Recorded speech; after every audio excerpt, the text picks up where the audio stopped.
Good morning and welcome to day 17. The thing that's coming up for my friend who's a doctor is a really sad feeling when somebody's dying of coronavirus or something else at the moment and the family are not allowed in to see them.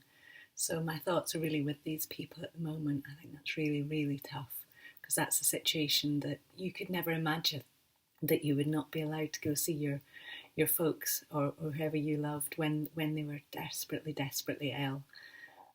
So thoughts going out to them and the people who are supporting them and the doctors and nurses who are then having to cope with the grief of that as well. So as usual, please check my website here for details on how to keep yourself safe, other quizzes, yoga videos, interesting things and online classes if you would like to join me for them.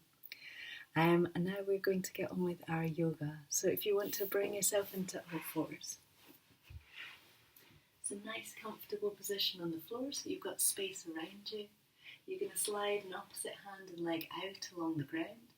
And then you're going to float your hand up and away if it feels comfortable. So do keep hand and foot on the floor if necessary. As you do this, there should be a little lift in the pelvic floor, a little lift in the tummy. And then bringing yourself back down and into even. Over to the other side. So opposite hand and leg coming out and away. Gentle lift up through the pelvic floor and the tummy. Back of the waist is nice and long so we're not arching at the moment. And then bringing your hand and your knee back down to be settled. What we're going to do is we're going to come to the first time again and we're going to have the option of stretching back with one hand to catch hold of your leg. So hand and leg extending out and away, floating them up.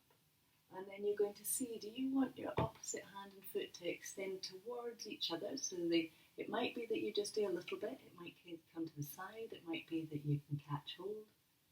And then you're going to bring your hand and your leg back out again, and back to all fours. And then to the other side, so hand and leg extending away. Choosing, do you want to start to move them sort of towards one another or a little bit so that there's some form of connection.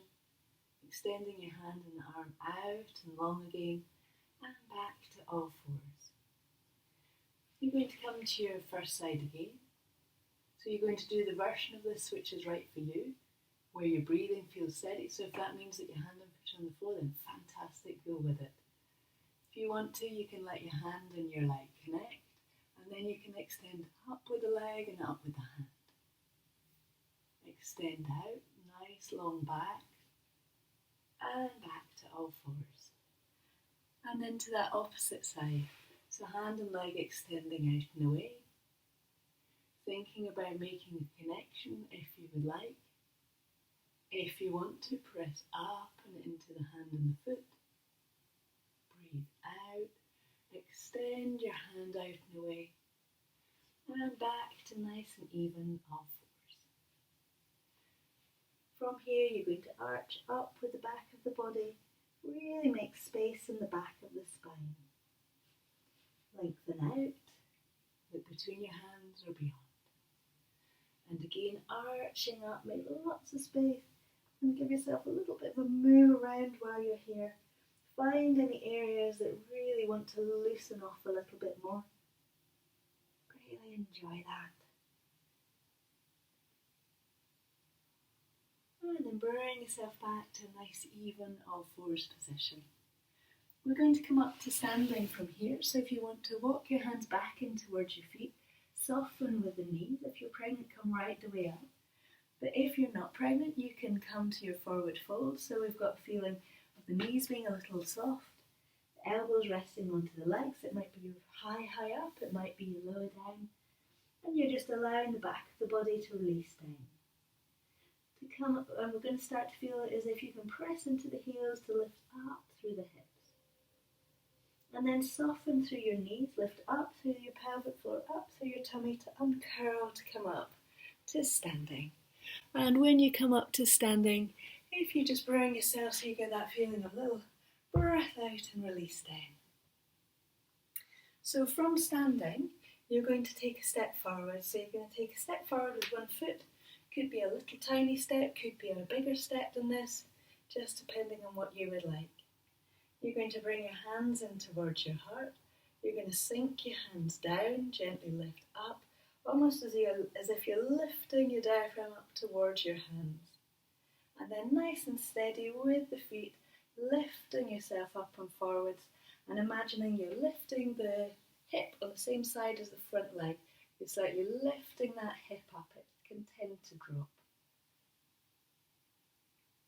And then press down through both feet to bring yourself up to standing. Now we're going to swap over, so opposite foot is in front.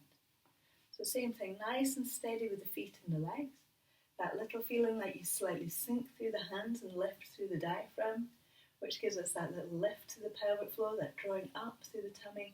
Shoulder blades are moving down the back of the body.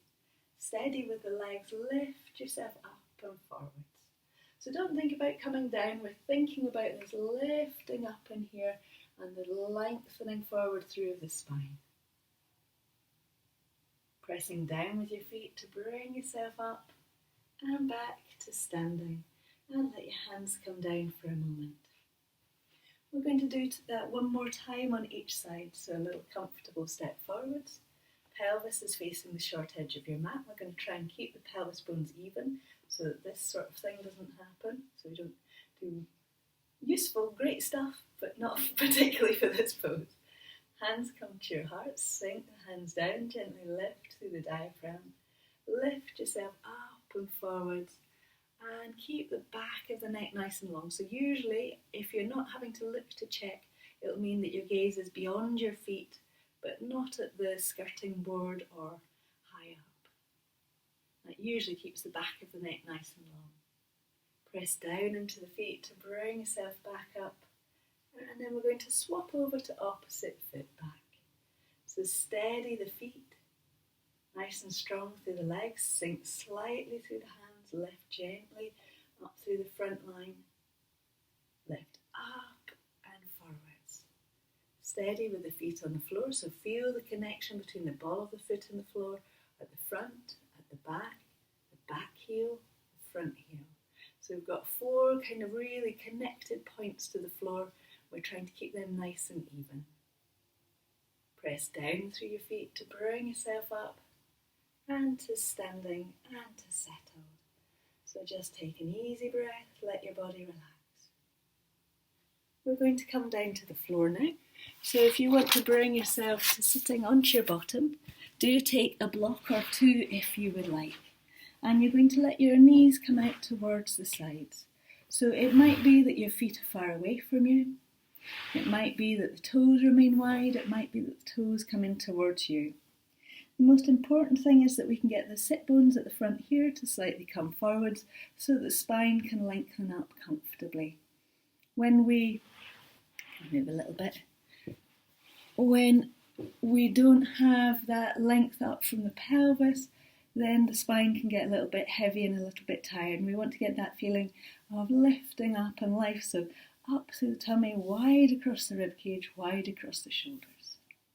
You're going to take hand to your opposite leg, other hand's going to come onto the floor. So gentle with the hands. So think of the hands like just like soft things, because they're so good at gripping. Coming round with the rib cage, round with the shoulders, gently soften down.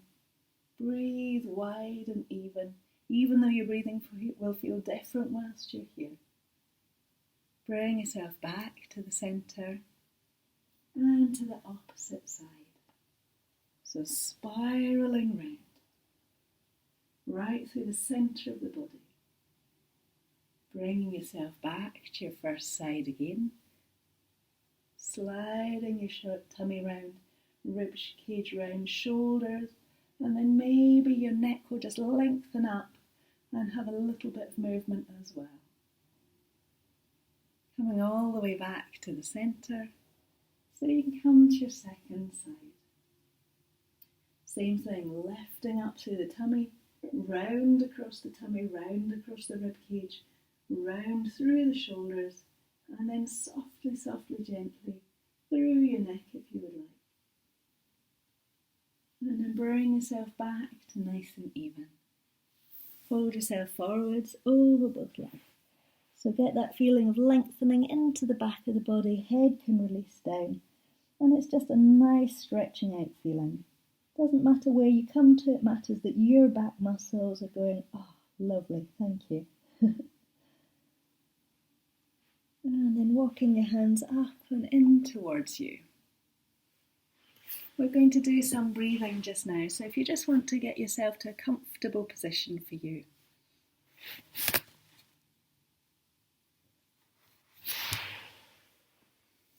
So, nice comfortable breathing. We're going to do a little ladder breath and then ujjayi out. So we're going to put those two together. So hopefully that will give you something to work on just now that you can enjoy.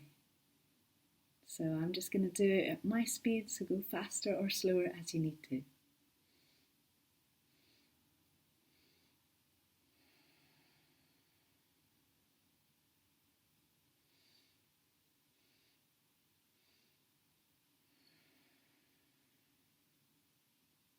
I'm going to do it quieter again. So I'm doing it slightly noisy for you.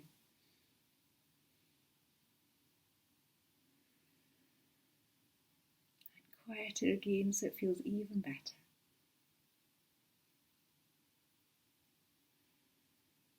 So you get a softer and softer flow.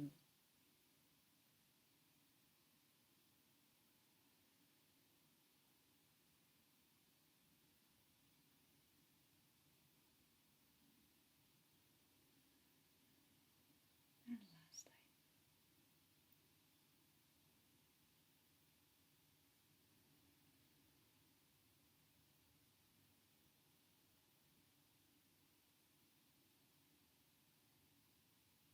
So quiet. Enjoy that feeling of quiet.